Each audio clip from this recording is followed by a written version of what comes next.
a battlefront. A battlefront like no other in the long history of mankind's wars. This is an air front.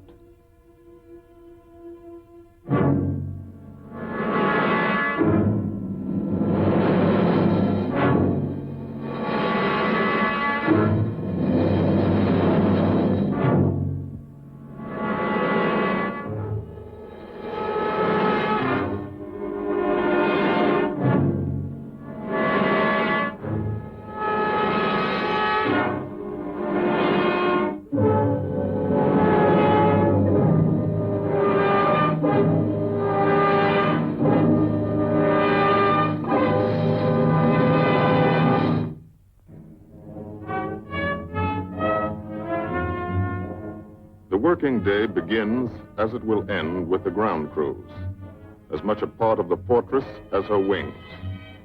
If you're a mechanic, you've got your own bomber. You get attached to it. But you know when your ship goes out on a mission, you may never see it again. So you do your work as well as it can be done, perfectly, because you wouldn't want anything to go wrong that would be your fault.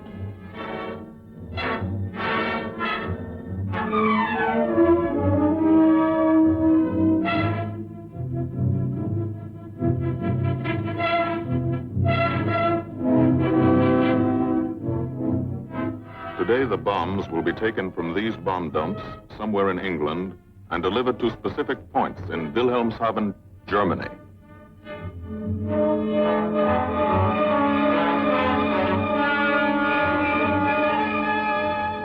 To deliver them is the job of the 8th Bomber Command, just a hauling job, yet one of the most difficult and complicated of military operations.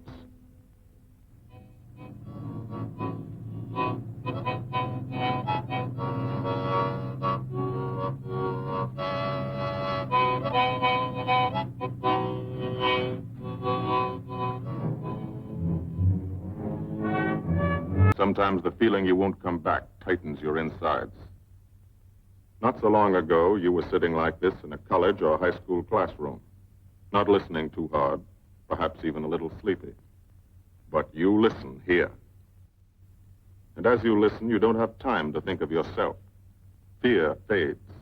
You concentrate on the mission, type of formation, assembly point, 0 hour, route to target, weather, enemy fighters, enemy flak, route back home. If forced down in enemy territory, destroy equipment. If taken prisoner, give no information. Name, rank, and serial number. That's all.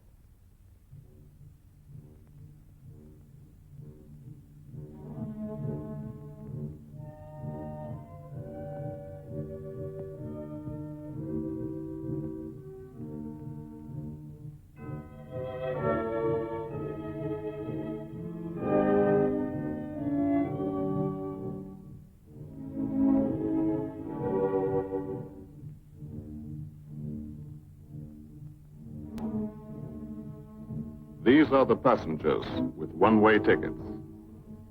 And this is the crew of the Memphis Belle, 324th Squadron, 91st Heavy Bombardment Group. Just one plane and one crew in one squadron, in one group, of one wing, of one Air Force, out of 15 United States Army Air Forces. Well, fellas, we've never had an easy ride over there yet. And today won't be any different. No escort except unfriendly. So keep your eyes peeled. Don't get excited and yell when you're talking on the intercom. Save your ammunition and make your shots count. And let me know what goes on back there, Quinlan. Yes, sir. Stay on the ball, gang, and she'll bring us back like she's always done. Okay? Let's go.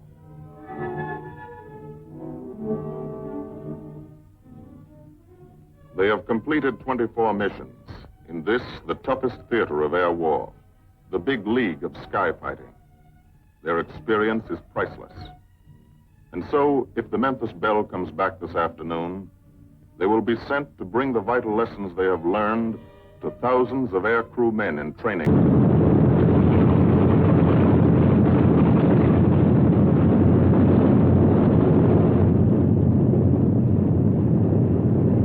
This is a battlefront, like no other in this or any war. No monster armies, no booming cannon. Only the roaring engine sound of the bombers pounding through the quiet English countryside. This is an air front.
Of the Memphis Belle leave the soil of England for the 25th time. The friendly soil of England, with its ordered farms and rural hamlets, its country estates surrounded by formal gardens and well-kept parks. The England these Americans knew only from the classics they had to read in school. The England of the towns and cities, whose people have defended their island's freedom for over 1,000 years. But today, their countryside has changed. Today, their island has been converted into a gigantic bomber field, a super aircraft carrier anchored off the shores of Fortress Europe, with hangars and machine shops, with hundreds of dispersal points, perimeter tracks, and concrete runways. This is England in its 5th year of war. And this is the new battlefront. The air front, from which we seek out the enemy. Not his infantry or his artillery, not his panzer divisions, but the greater menace, the industrial heart of his nation, the foundation on which the Nazi Empire and its armies stand, the power behind the German lust for conquest. The steel mills and refineries, shipyards and submarine pens, factories and munitions plants, pinpoints on the map of Europe which mean rubber, guns, ball bearings, shells, engines, planes, tanks, targets. Targets to be destroyed. And these are the destroyers, each with a belly full of bombs, and 10 men like the crew of the Memphis Belle. Pilot Captain Robert Morgan, industrial engineer from Asheville, North Carolina. He's flown this ship across the Atlantic.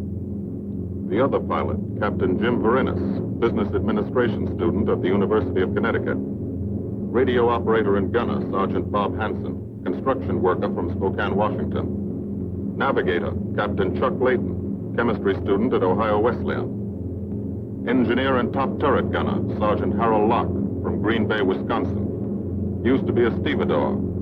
Besides keeping the Belle in order, he covers the sky above. Tail gunner, Sergeant John Quinlan of Yonkers, New York. Clerked for a carpet company, but he quit December 8, 1941. Ball turret gunner, Sergeant Cecil Scott. Firstman for a rubber company in Rahway, New Jersey. Pilot to crew, 10,000, put on oxygen. They're climbing higher now, 300 feet a minute. The strain on the planes and on the men is mounting. The rest of the crew, Bombardier Captain Vincent Evans, operated a fleet of trucks in Fort Worth, Texas. Waist gunners, on the right, Sergeant Bill Winchell, chemist for a paint company in Chicago. And on the left, Sergeant Tony Nastow, used to repair washing machines in Detroit when he was a kid. Now he's 19 and has 2 Nazi fighters, confirmed.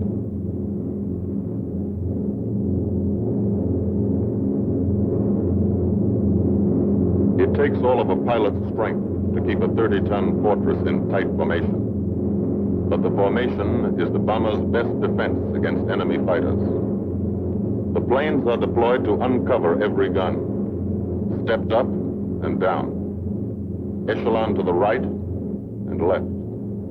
Arranged to overcome the danger of gunners firing into friendly ships. Arranged so concentrated cones of fire from the caliber 50 machine guns cover the sky for 1,000 yards in every direction.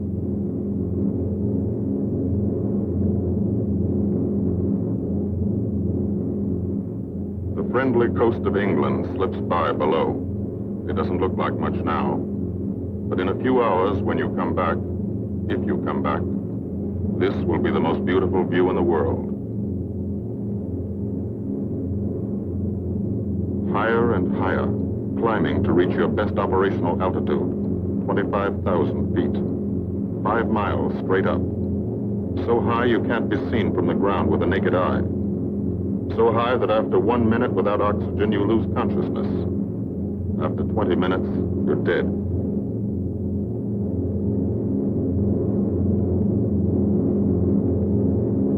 From now to the target, you go about your routine duties, plot your course, check your equipment, and wait, and think. Higher and colder. Temperature, 40 degrees, below zero. Take off your glove and you lose some fingers. You look out at the strange world beyond. Reflections in plexiglass, like nothing you ever saw before, outside of the dream.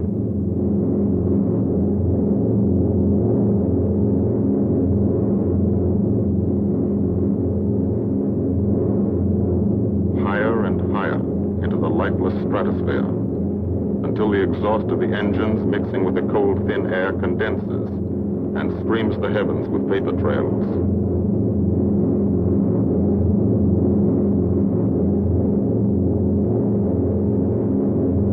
To the men in the ships, they're far from beautiful, for they point like beckoning fingers to the formation, signposts in the sky for the enemy to spot us.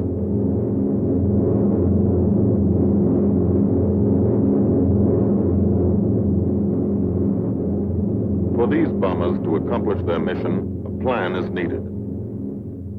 Carefully worked out, timed to the minute. The job is to bomb Wilhelmshaven effectively and economically. The enemy is strong, skillful, determined to stop us. Here are his defenses. Airdromes, well dispersed. Each plane indicates a stoppel or squadron of fighters. Heavy anti-aircraft, highly trained and accurate, all along the coast and defending his vital installations. Radar to warn him of our coming. Here is our plan to divide his defenses and weaken his opposition. At 13:30 hours, shortly after takeoff, 6 groups of planes will be heading toward the enemy coast from 6 directions. The Blue Force, 100 B-24 Liberator 4-engine bombers. The White Force, 300 B-17 Flying Fortresses. The Green Force, 300 B-17s with an escort of 6 squadrons of P-47 Thunderbolts. A force of B-26 Marauders, twin-engine medium bombers with 6 squadrons of RAF Spitfires escorting. Almost 1,000 planes and over 8,000 men in the air. The enemy alerts all his airdromes. But which is our main force? What are our targets? Where should the Nazi controllers send their fighters? It's our job to make them guess, and guess wrong. A half hour later, at 1400 hours, the Blue Force will be heading east across the North Sea with the White Force following. These enemy fighters are tied down, waiting to meet them, and will not be able to attack the Green Force. These fighters must come up to attack the Green Force, and thus will be no threat to the Blue and White Forces. The B-26s and Spitfires will bomb and strafe a key rail junction, diverting these 6 Stockholm and preventing the enemy from concentrating too many fighters on the Green Force, which is scheduled to bomb an aircraft factory at Hanover. At 14:30 hours, the Blue Force will threaten this entire coastal area of northwestern Germany. Which target will it be? Flensburg? The Kiel Canal? Or will it turn suddenly and bomb Hamburg, Vegasack, or Emden? Actually, it carries no bombs at all. It's a decoy and keeps the fighters from the northern area busy while the White Force, the main effort, heads for the submarine pens of Wilhelmshaven. At 1500 hours, while the White Force is over its target, only a fraction of the available German fighter strength of the area can intercept it. Because of the Blue Force diversion and the simultaneous bombing of Hanover by the Green Force. This is the plan of battle for today, drawn up by the Combined Operations Planning Committee and approved by the Commanding General. The White Force, lead group, low squadron. We've crossed the invisible line of enemy radar. The Hun is expecting us.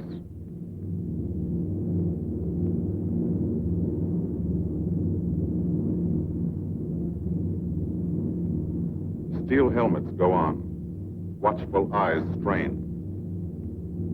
Tight formations are held tighter still. Tense gunners more alert because here it comes. The enemy coast. From up here, it looks the same as any other. Houses, roads, green fields, factories, waterways. But they are the houses and fields of those who invade and oppress. They are the factories and roads of the people who twice in one generation have flooded the world with suffering. Suffering in such quantity as the history of the human race has never known. Brought torment and anguish into countless American homes. Gold stars and telegrams from the War Department.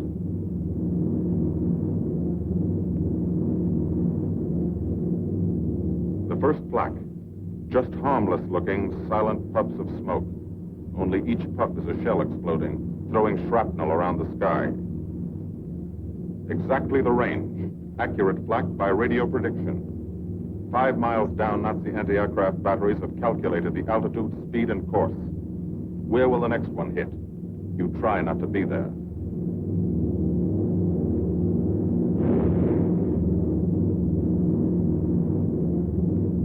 The docks and submarine pens of Wilhelmshaven. Approach to the target starts.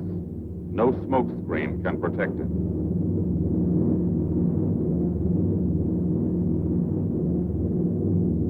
Now the enemy knows the path of your approach and walls that path with a flak barrage. But you fly right through it. Flak so thick you can get out and walk on it.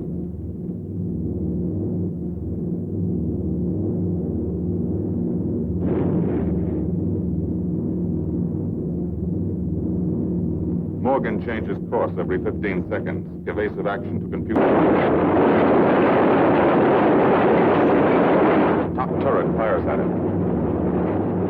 Evans must ignore the battle. Crosshairs lined up on target. Adjustments for wind drift made. 2 more fighters diving from 9 o'clock. Flak now has the range too. They've hit this fort, but he keeps on his bombing run.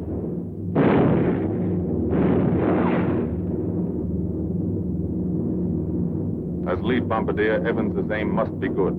Every other ship in the group will drop its bombs when he drops his. Now, one pointer on the bomb site moves toward another stationary pointer. The instant they touch, bombs will release.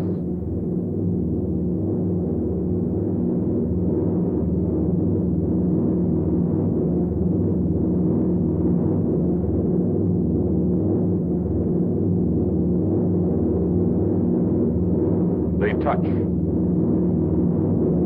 Bombs away.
half of the mission is over, the easy half. Now to get home.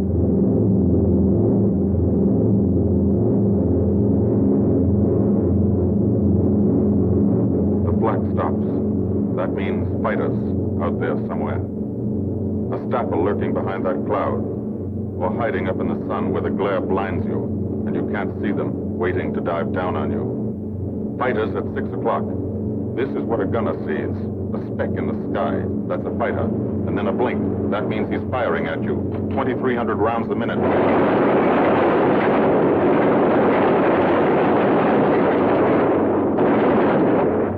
In a running battle, one of the most important instruments is the interphone. There's 4 of them. 1 o'clock high. They're coming around. Watch. 3 more shoots. Flak, 11 o'clock. Fighters, 6 o'clock. 109 at 3 o'clock. Keep after him, Mitchell. I see him. Fighter. He got him, Chief. Look, he's bailing out. Damn it, don't yell on that intercom. Fighters, 10 o'clock. Watch those 2 at 12, Ben. They're coming in. They're coming in, Scotty. Get that ball turret on him. Save the ammunition as much as possible.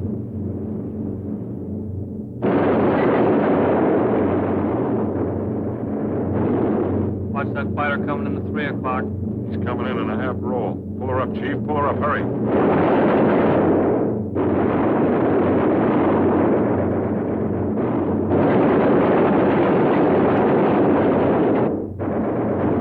This fortress is hurt.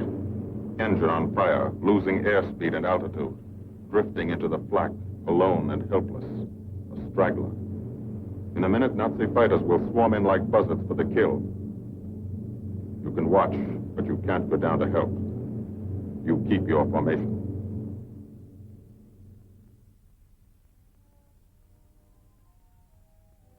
Here, too, the mission is being flown. None the less real for being in the minds and hearts of these men behind. Ask anybody who's been to a field in England, or anywhere else our bombers are based, and he'll tell you that there's drama here, too. Waiting to see who's coming back. To watch them, you might not realize how tense these ground crews are. But they are tense, and plenty worried. In Air Force talk, this waiting is known as sweating out the mission. These men know the flight plan. Their watches told them when the bombers were running into enemy flak, when they were over the target, when they left the enemy coast. And now their watches tell them the bombers should be nearing the field. Every ear strains for the first sound of the engines. And then somebody hears them. And somebody sees the first faint specks in the distant sky.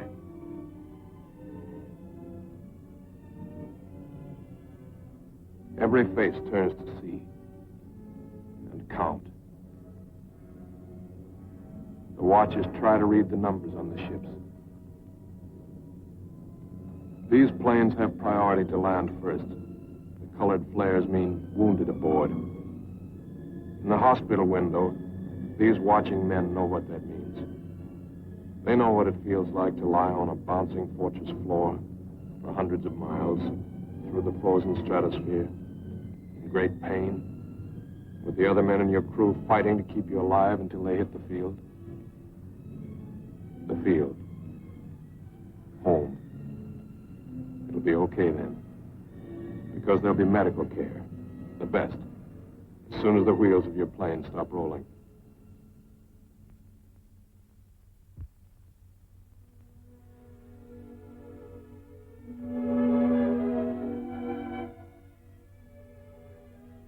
Head wound. Concussion. 20-millimeter cannon shell exploded in his radio compartment. Shock. Internal injuries. He'll be all right, though. Flak burst scattered flying shrapnel. He's full of steel splinters.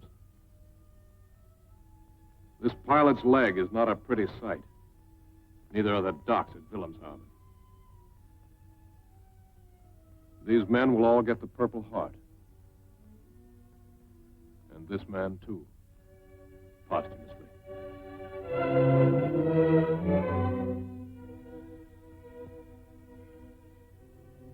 transfusion right in the plane.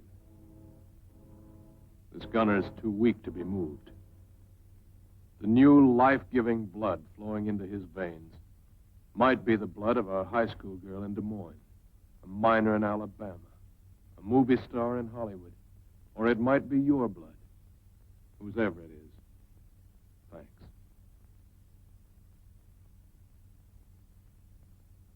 "36 planes left this field this morning.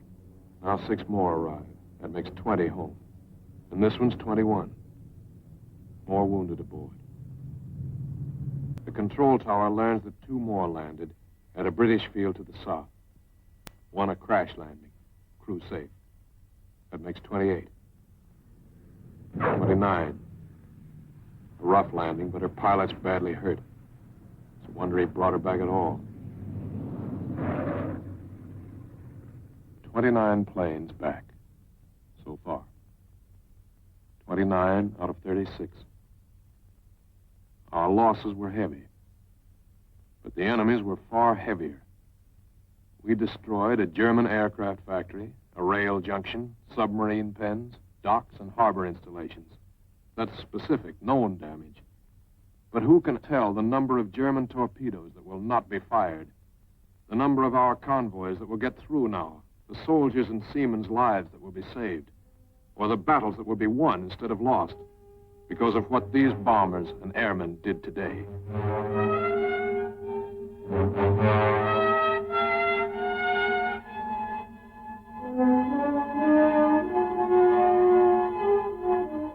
Pilot and tail gunner. They can laugh now. Fire on the inboard engine did this. Flames streaked back and burned the stabilizer, too. Another crew luck brought back.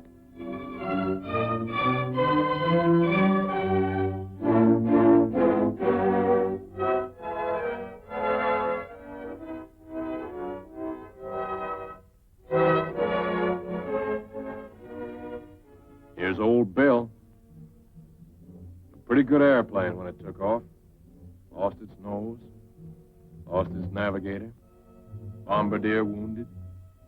Top turret gunner and pilot hit. Hydraulic system shot out. No brakes, no flaps. But old Bill came back.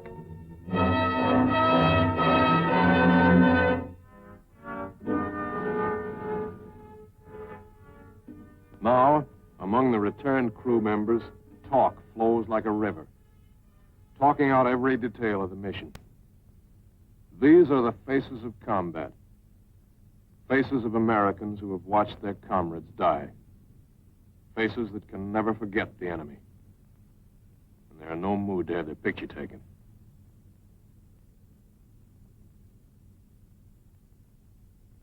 In the control tower, Colonel Ray, the group CO, is still watching and waiting.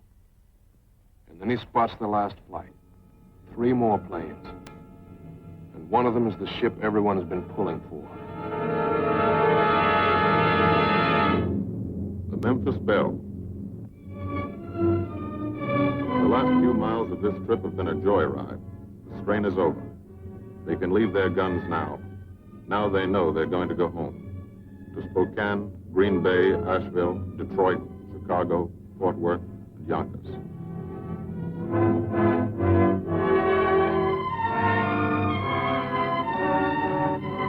The Belle comes in for her landing. But first Morgan buzzes the field, cuts the grass with the giant fortress. It's against the rules, but this is a special occasion.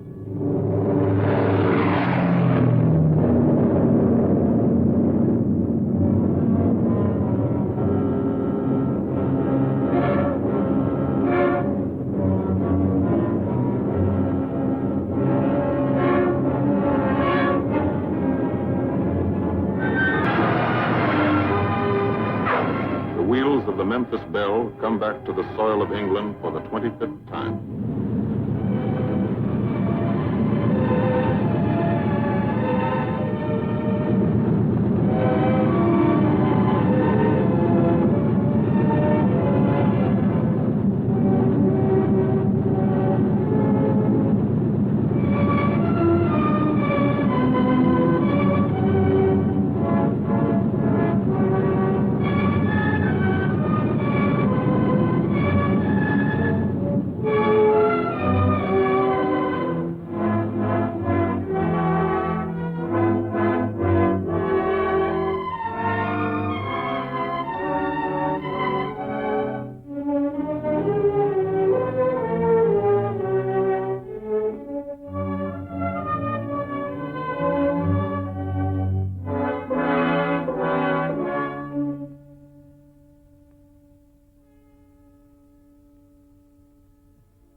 this is a day they will never forget.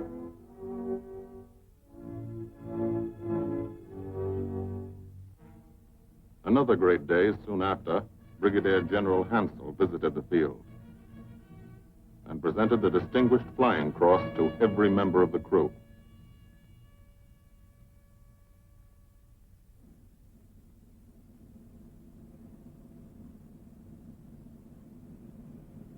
And then there was another day.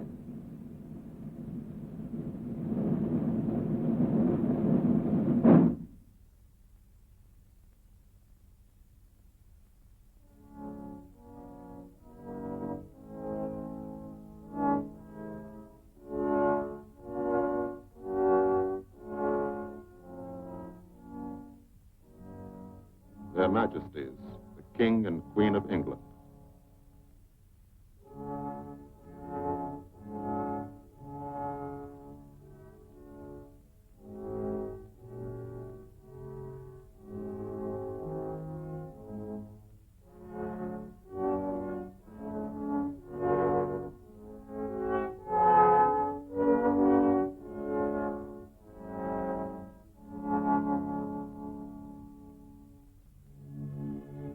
Johnny Quinlan never thought anything like this would happen to him when he left Yonkers.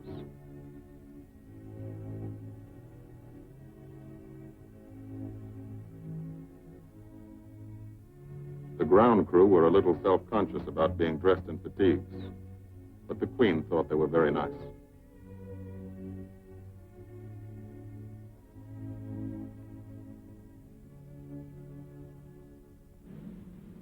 Finally, two more visitors came.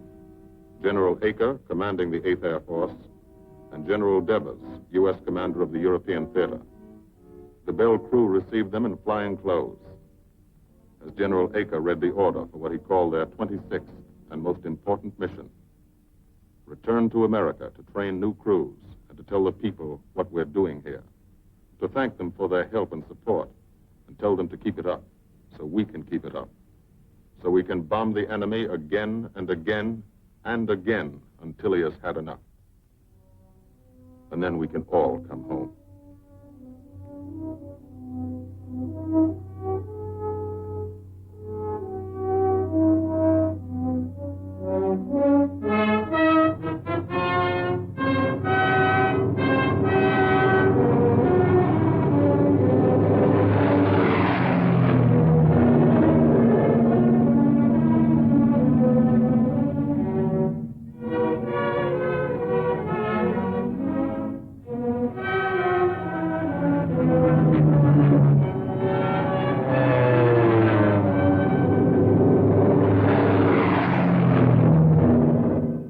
Of the 8th Air Force, who were now flying deep into Germany, bringing destruction to targets almost 1,000 miles from their bases.